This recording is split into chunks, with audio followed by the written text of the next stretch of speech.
Hello, 7 a.m. here in the French capital. You're watching live from Paris. These are the headlines.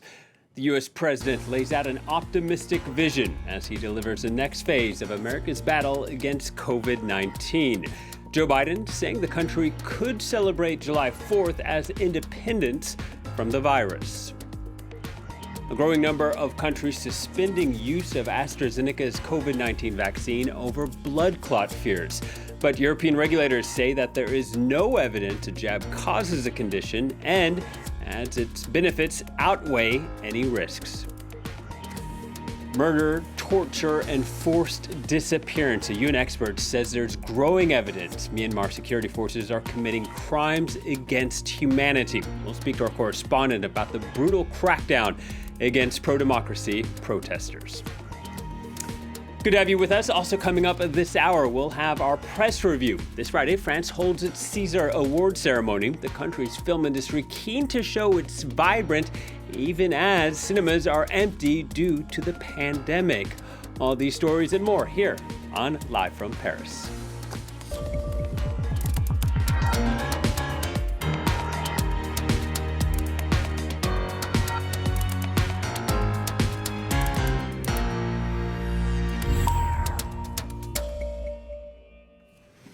Well, hours after signing into law a $1.9 trillion COVID stimulus package, the first major legislation of his presidency, Joe Biden delivered his first primetime White House address. It was a forceful, somber, and at times optimistic speech. The U.S. president said he would order states to make all adults eligible for vaccination by May 1st. His address came on the one-year anniversary since the World Health Organization declared a global pandemic. And with 500,000 deaths, the United States has been the worst-hit country.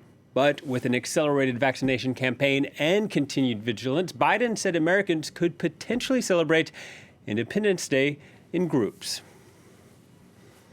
After this long, hard year, that will make this Independence Day something truly special, where we not only mark our independence as a nation, but we begin to mark our independence from this virus. But to get there, we can't let our guard down. This fight is far from over, as I told. Well, Joe Biden had set a target of 100 million vaccinations by his 100th day in office. In his address, he said that target would be reached on day 60. Kevin Gorgistani reports from Washington.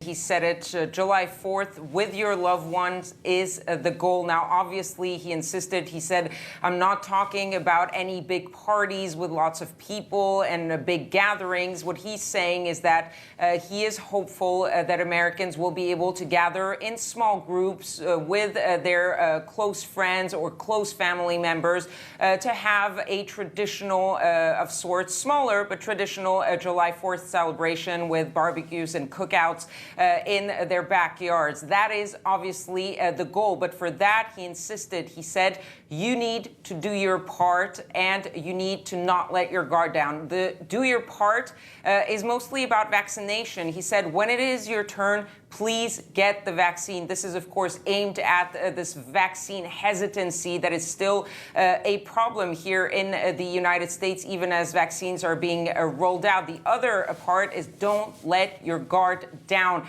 This is, of course, a plea to continue wearing masks, to continue washing your hands, to continue social distancing, because you're getting now into the nicer days. The weather is nicer. People are starting to feel more comfortable seeing the vaccines, seeing cases going down. And so he feels, like many health experts, that some people might be lowering their guard a little bit too early. They feel that these are the critical weeks, critical months before we get to full herd immunity. And that's what the message of Joe Biden was all about. Giving hope to the American people, the light at the end of the tunnel, that July 4th barbecue with your friends and family, but at the same time telling them that if they're not careful, that light at the end of the tunnel could turn off very fast. Well, Thailand has delayed its rollout of the AstraZeneca COVID-19 vaccine. It comes after several European nations had temporarily suspended their programs over blood clot fears. Now, European regulators insist that there's no evidence linking the jab with clots, but concluded that the vaccine's benefits continue to outweigh its risks. The latest bump in the road for the Oxford AstraZeneca jab, as fears of blood clots spark the vaccine suspension in several European countries. Denmark was the first to announce the move, emphasizing it was a precautionary measure. Så det klart, jeg tror, jeg i lighed med alle andre ærger mig over det her og de potentielle konsekvenser, det måtte have. Men det er nok for tidligt at konkludere på den her sag. Når der er en risiko, så skal det selvfølgelig afdækkes. Norway and Iceland have followed suit. The temporary suspensions come after Austria announced on Monday it had stopped administering a certain batch of the AstraZeneca vaccine. A 49-year-old nurse there died of blood coagulation problems days after receiving the injection. Estonia, Lithuania, Latvia and Luxembourg have put the same batch on hold, while Italy and Romania have banned another one. On Thursday, the EU's medicines regulator said there is no indication that the COVID-19 vaccine is linked to an increased risk of blood clots, while Germany and France said they will continue to use the jab. À ce stade, ni l'Europe, ni la France, ni l'Allemagne, je m'en suis entretenu avec le ministre allemand de la Santé tout à l'heure, ne considèrent qu'il y a un surrisque qui soit avéré. Donc vraiment, on surveille, on observe. Si la situation devait évoluer, évidemment, nous prendrions des décisions, mais à ce stade, il n'y a pas lieu de suspendre la vaccination. Concerns have now spread beyond Europe. Thailand announced on Friday that it was postponing its rollout of AstraZeneca, though Canada, Mexico, the Philippines and Australia say they will all continue to administer the vaccine. Well, here in France, nearly 90,000 people have now died from the virus. The country in the midst of a worrying third wave of infections, fueled by more infectious variants of the disease.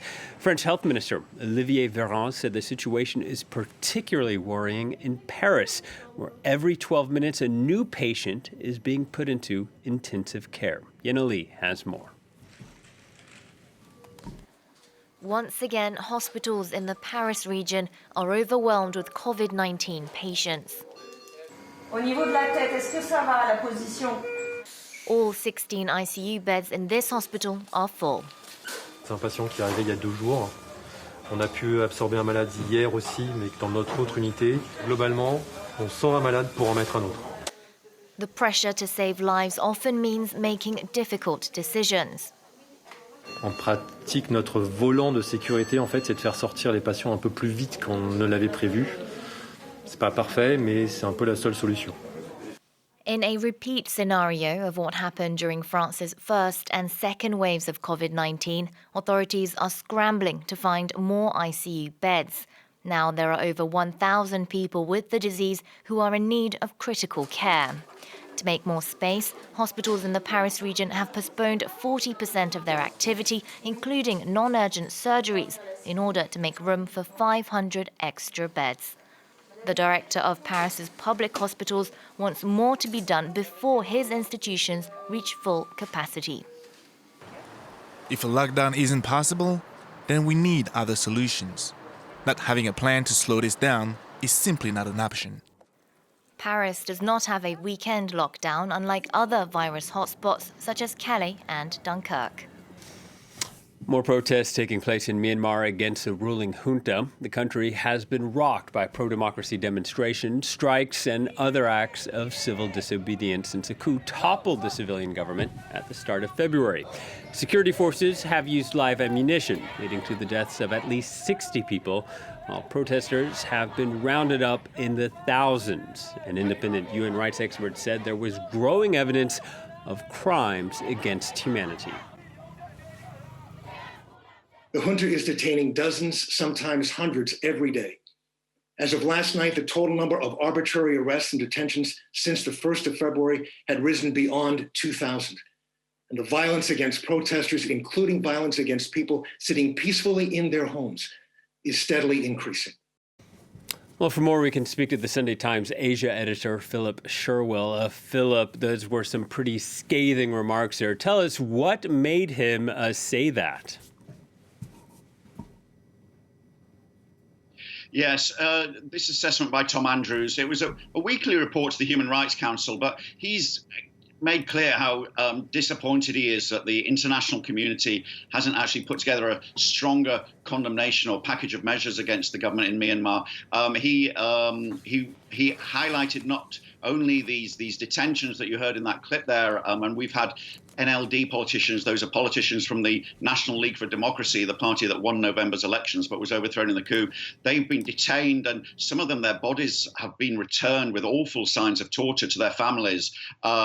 We have also seen an increase in the use of live fire on the streets to combat protesters. Thursday was a terrible day, very harrowing pictures coming out of bodies in the streets in a showdown in a central Myanmar town. So, he just really feels that it's reached a point now where sort of just mealy-mouthed words are not enough, and he's calling for individual nations to take actions such as sanctions on military-run companies and conglomerates, which are a key part of the economy, because he doesn't believe that the UN Security Council is actually going to come together and put together a concerted front, because they met on Wednesday, and China and Russia and Vietnam all blocked a more strongly worded resolution and sort of settled for something which condemned the violence but didn't even describe the military intervention as a coup.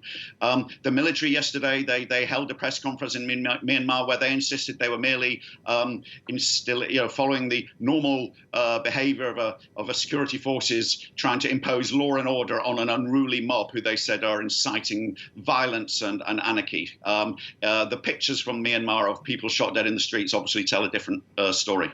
Yeah, one of protesters' demands throughout all of this has been for democratically elected officials, including de facto leader Aung San Suu Kyi, to be immediately released. What do we know of Aung San Suu Kyi's status? Well, we know there is no prospect of immediate release. She has not been seen in person by anyone apart from her captors since the coup on February the 1st when she was detained. She's due to have another court appearance. This will be almost certainly conducted by video on Monday. We will then learn if some much more serious charges have been brought against her. She is currently facing charges that seem a bit obscure about illegal possession of walkie-talkies in the residence and of campaigning during the pandemic in elections in November. But the military said yesterday that she is guilty of fraud and corruption, that she received payments in cash and gold worth about $1.3 million from a detained chief minister. The indications are they insisted these were verified accusations. They, of course, didn't bring any proof to bear to show that. But the indications are they're intent on prosecuting her, on finding her guilty of serious offences and of ruling her out of public life in Myanmar for as and when they maybe grudgingly do hold elections down the road, which they promised to hold. It's not just Aung San Suu Kyi. The military also yesterday issued arrest warrants against 23 activists who've been encouraging and supporting a strike by civil servants as part of the civil disobedience movement. I think that is a strong indication of the junta being very unnerved by these strikes. This is a movement that's intent on bringing the workings and the mechanisms of government to a halt, to paralysing the operations of the junta, to make it the country ungovernable for them. So across the gamut, from regular community activists to elected leaders of the country, the military is pursuing these legal cases too. This weekend we will probably see the response on the streets again when we will doubtless see demonstrators out there again, and we will sort of see that mood and that momentum continuing amongst the resistance, saying we are not going to be swayed or dispersed by these threats and this intimidation. All right, thank you very much, Philip. Philip Sherwell from the Sunday Times. Well, pressure is mounting on New York Governor Andrew Cuomo after another woman came forward with allegations of sexual misconduct. Cuomo was already being investigated after 5 women accused him of sexual harassment. New York City Mayor Bill de Blasio has called on him to resign, and the Democratic head of the state's assembly, until now a key ally of Cuomo's, greenlighted a formal investigation. Meanwhile, Republicans have already begun impeachment proceedings in the state legislature. Well, the U.S. Special Envoy for Climate Change, John Kerry, is on a trip to Europe to relaunch Washington's commitment. The Biden administration reinstated the U.S. into the Paris Climate Agreement.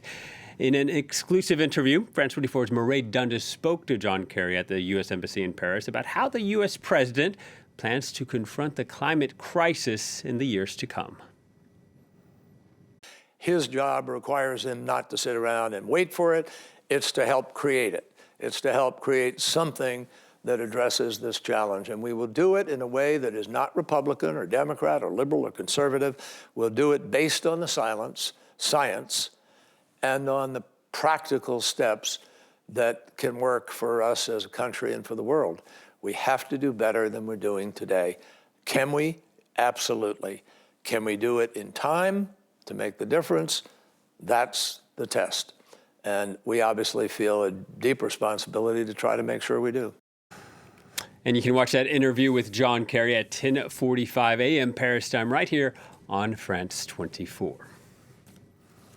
Well, lawmakers voted to declare the entire 27-member European Union a freedom zone for LGBT people. The European Parliament overwhelmingly adopted the resolution, but the sentiment is not shared by everyone on the continent.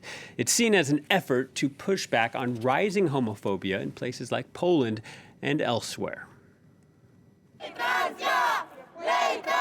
The European Union becomes a freedom zone for LGBTIQ people. The European Parliament approved a symbolic resolution on Thursday calling on the European Commission to use all available tools to ensure LGBTIQ rights are respected. During debate, lawmakers overwhelmingly spoke out in favour. There should be no place for homophobia anywhere in Europe. Sexual orientation and gender identity are aspects of who we are. The resolution covers all 27 member states, but the primary target is just one, Poland. Over the past 2 years, more than 100 local Polish municipalities have adopted resolutions declaring themselves free of what they call an LGBTIQ ideology. Conservative lawmaker Ryszard Legutko responded that the EU is overstepping its jurisdiction with the resolution. He says Poland has the, quote, right to defend families. Last September, European Commission President Ursula von der Leyen directly criticised these so-called LGBTIQ free zones. LGBTQI free zones are humanity-free zones, and they have no place in our union.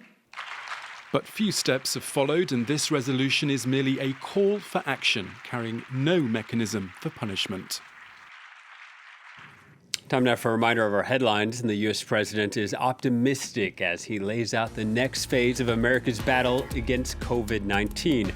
Joe Biden saying the country could celebrate July 4th as independence from the virus. And a growing number of countries suspend use of AstraZeneca's COVID-19 vaccine over blood clot fears.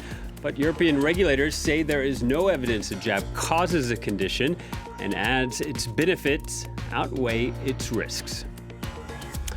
Murder, torture, forced disappearance. A UN expert says there's growing evidence Myanmar security forces are committing crimes against humanity.